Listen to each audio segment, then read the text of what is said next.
Assalamualaikum warahmatullahi wabarakatuh.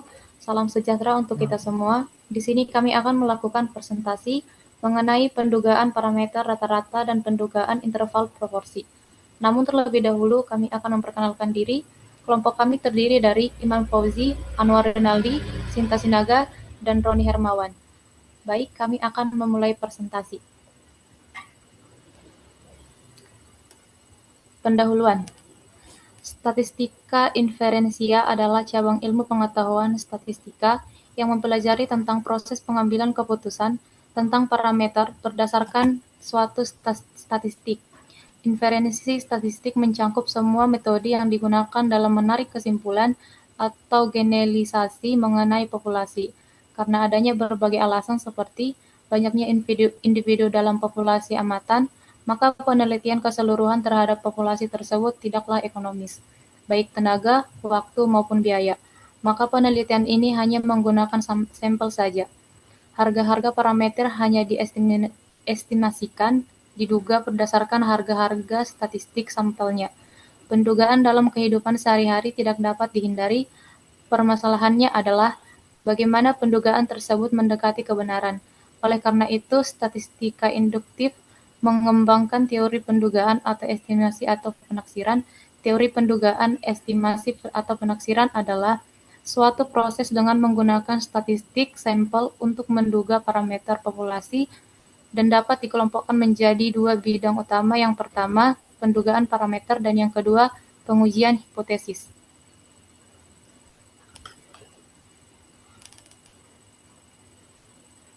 Pembahasan.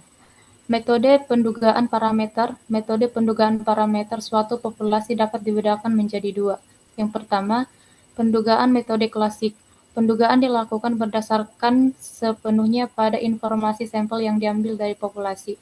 Yang kedua, pendugaan bias. Pendugaan dengan menggunakan informasi yang terkandung dalam sampel dengan informasi lain yang telah tersedia sebelumnya, yaitu pengetahuan subjektif mengenai distribusi probabilitas parameter statistik yang digunakan untuk memperoleh sebuah dugaan bagi parameter populasi disebut pendugaan atau fungsi keputusan, sedangkan adalah sebuah nilai dugaan berdasarkan sampel acak berukuran N.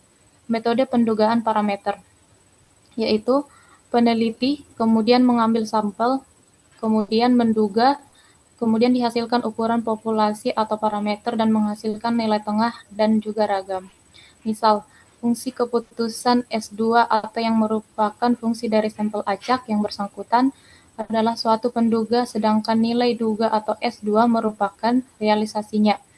Dalam membuat estimasi nilai parameter populasi, seyogianya variabel random ini statistik sampel tidak bervariasi terlalu jauh dari nilai parameter populasi yang konstan. Misalnya jika mu merupakan macam populasi dan X merupakan penduga bagi mu, maka dalam menggunakan X sebagai penduga, kita harus berharap variabel random X tidak akan menyimpang terlalu jauh dari mu. A. Pendugaan parameter sampel kecil N atau kurang dari 30.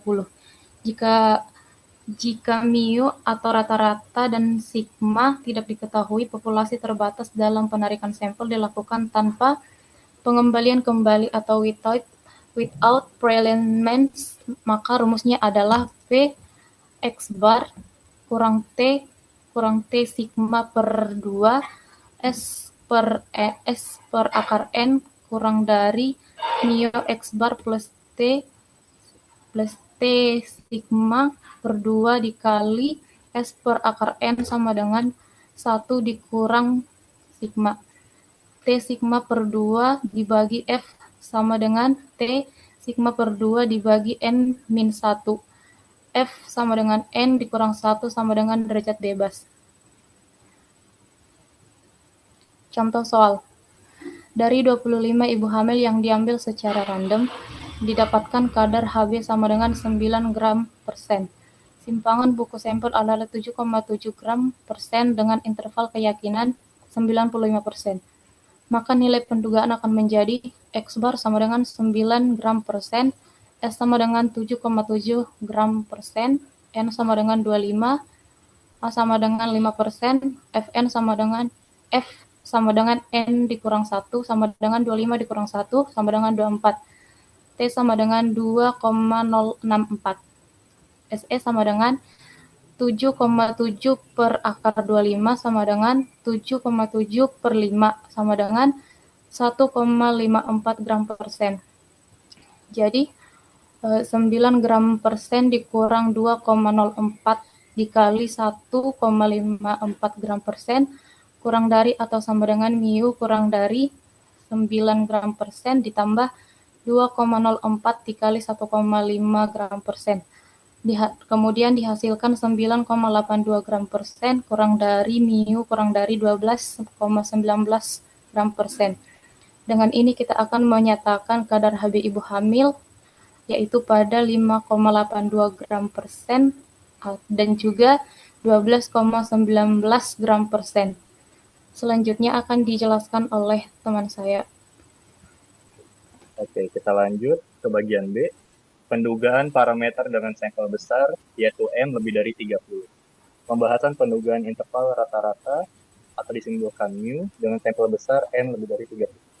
Pendugaan interval rata-rata digunakan untuk memperkirakan rata-rata populasi berdasarkan rata-rata sampel. Ketika kita memiliki sampel yang besar, lebih dari 30, dalam kasus ini diasumsikan bahwa populasi tak terbatas atau populasi terbatas dan sampel diambil dengan pengembalian kembali atau width replacement. Jika nilai rata-rata populasi dan standar deviasi populasi tidak diketahui, maka kita dapat menggunakan rumus interval kepercayaan berikut. P X bar min Z alpha dibagi 2 dikali S per N akar N lebih kecil dari mu, lebih kecil dari bar ditambah Z alpha dibagi 2 dikali S per akar N sama dengan 1 min alpha. Di sini penjelas variabelnya X bar sebagai rata-rata sampel, Z alpha dibagi 2 itu nilai kritis dari distribusi normal sesuai tingkat kepercayaan yang diinginkan, S itu simpangan baku sampel, N itu ukuran sampel, dan alpha tingkat signifikansi di mana 1 min alpha adalah tingkat kepercayaan. Dengan rumus ini kita membentuk interval kepercayaan untuk rata-rata populasi, yaitu batas bawah X bar min Z alpha dibagi 2 dikali S per akar N.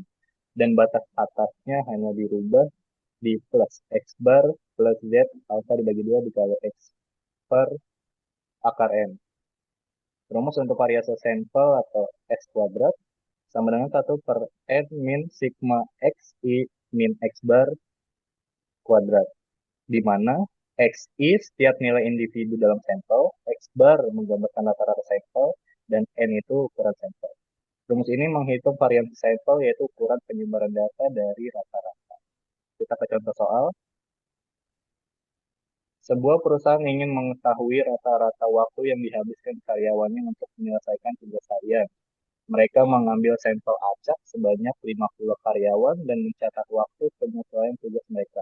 Data yang diperoleh menunjukkan rata-rata waktu penyelesaian tugas adalah 80 menit dengan simpangan baku sampel sebesar 10 menit. Hitunglah interval kepercayaan 95% untuk rata-rata waktu penyelesaian tugas seluruh karyawan perusahaan tersebut. Di sini kita ketahui rata-rata sampel atau X bar itu adalah 80 menit, simpangan baku sampel atau S-nya 10 menit, ukuran sampel N-nya 950, tingkat kepercayaan 95%, maka tingkat signifikansi atau alfanya 0,05. Di sini kita cari dulu nilai kritisnya Z alpha dibagi 2 untuk tingkat kepercayaan 95% alpha sama dengan 0,05. Karena ini adalah distribusi normal, kita mencarinya Z alpha dibagi 2, A bagi 2, 0,05 dibagi 2 menjadi 0,025. Berdasarkan tabel Z, Z 0,025 sama dengan 1,96. Lalu kita gunakan rumus interval kepercayaan di mana P X bar min Z alpha dibagi 2 dikali S per akar N, mu X bar ditambah Z alpha dibagi 2 dikali S per akar N sama dengan 1 min alpha. Lalu kita masukkan angka-angkanya menjadi 80 dikurang 1,96 dikali 10 per akar 50. Lalu 80 ditambah 1,96 dikali 10 per akar 50. Lalu kita hitung intervalnya. Pertama kita hitung dulu S per akar N-nya sama dengan 10 per akar 50. Didapatkan 10 per 7071 menjadi 141. Kemudian hitung batas bawah dan batas atasnya. Batas bawahnya 80 min 1,96 dikali 1414 menjadi 80 min 2,77 menjadi 77,23. Lalu batas atasnya 80 plus 1,96 dikali 1414 sama dengan 80 ditambah 2,77 sama dengan 82,7. Jadi interval kepercayaan 95% untuk rata-rata waktu penyelesaian tugas karyawan adalah antara 77,23 menit hingga 82,77 menit. Selanjutnya akan disampaikan oleh teman. Selanjutnya yang C, pendugaan interval proporsi. Proporsi sampel adalah penduga tak bias terhadap proporsi populasi. Jika ukuran sampel cukup besar, yaitu NP maupun N dalam kurung 1 min P lebih besar 5, di mana P adalah proporsi populasi, maka distribusi sampling proporsi akan mendekati distribusi normal dengan rata-rata P dan standar deviasi proporsi.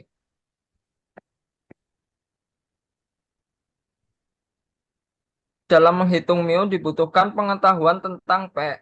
Umumnya P tidak diketahui sehingga nilai dari mu diestimasi dengan SP dan P diestimasi dengan P kecil sehingga SP sama dengan akar dari P dikali 1 min P dibagi N dikali akar dari N besar min N kecil dibagi N besar min N kecil. Untuk populasi berhingga dan untuk populasi tak berhingga yaitu SP sama dengan akar dari P dikali 1 min P dibagi N.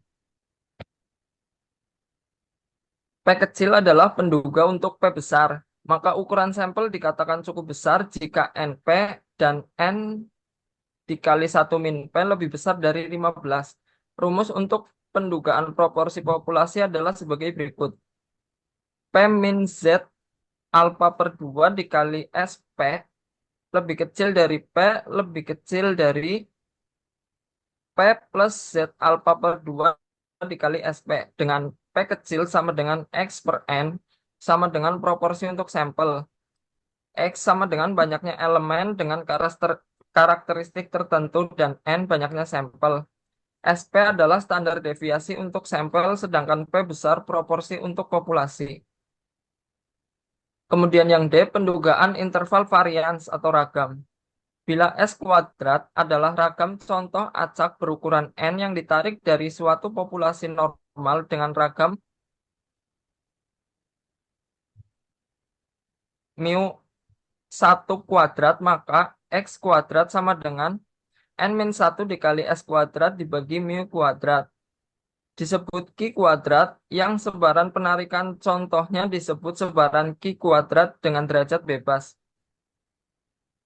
Bila S kuadrat adalah penduga titik bagi varian sampel acak berukuran N yang diambil dari suatu populasi normal dengan varian mu kuadrat, maka selang kepercayaannya 100 dikali 1 min alfa persen dibagi mu kuadrat adalah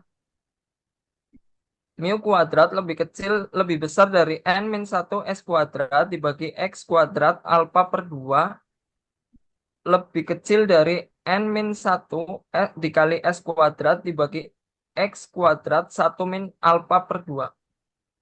X kuadrat alfa per 2 dan X kuadrat 1 min alfa per 2 adalah nilai-nilai dengan derajat bebas V sama dengan N min 1. Untuk contoh soal yang pertama, volume 10 botol berisi air mineral sebesar 4,6, 46,4, 46,1, 45,8, 47, 46,1, 45,9, 45,8, 46,9, 45,2, dan 46 liter. Buat selang kepercayaan 95% bagi ragam volume botol. Asumsikan data menyebar normal. Untuk jawabannya, hitung S kuadrat didapatkan S kuadrat 0,286. Selang kepercayaannya 95%. Jadi diperoleh alfanya 5% atau 0,05. Alfa per 2 ya sama dengan 0,025 dikali X kuadrat 0,025 dibagi 10 sama dengan 19,023. 1 min alfa per 2 sama dengan 0,975 dikali X kuadrat 0,975 dibagi 10 sama dengan 2700. Ini menggunakan tabel sebaran Q kuadrat. Jawaban selanjutnya yaitu 9 dikali 0,286 per 19,023 lebih kecil dari mu kuadrat. Lebih kecil dari 9 dikali 0,286 dibagi 2700. Hasilnya adalah mu kuadrat lebih besar dari 0,135 lebih kecil dari 0,953. Contoh soal yang kedua, tentukan besarnya sampel yang harus diambil untuk mengetahui proporsi tinggi mahasiswa di perguruan tinggi dengan interval keyakinan 99% dan kesalahan yang mungkin terjadi tidak lebih dari 0,09. Penyelesaiannya, 1 min alfa sama dengan 99%. Alfa sama dengan 1% atau 0,01. Set alfa per 2 sama dengan 0,005 sama dengan 2,58. Untuk N-nya diperoleh 0,09. N sama dengan 1/4 dikali Z alfa per 2 dibagi E dikuadratkan. N sama dengan 1/4 dikali 2,58 per 0,09 kuadrat. Hasilnya 1/4 dikalikan 8,21, 821,78. Jadi hasil akhirnya adalah 205,44. Kesimpulannya, besaran sampel yang harus diambil adalah sebanyak 205 orang untuk mengetahui proporsi tinggi mahasiswa di perguruan tinggi tersebut. Demikian hasil presentasi dari kelompok kami. Kurang lebihnya kami mohon maaf. Wassalamualaikum warahmatullahi wabarakatuh.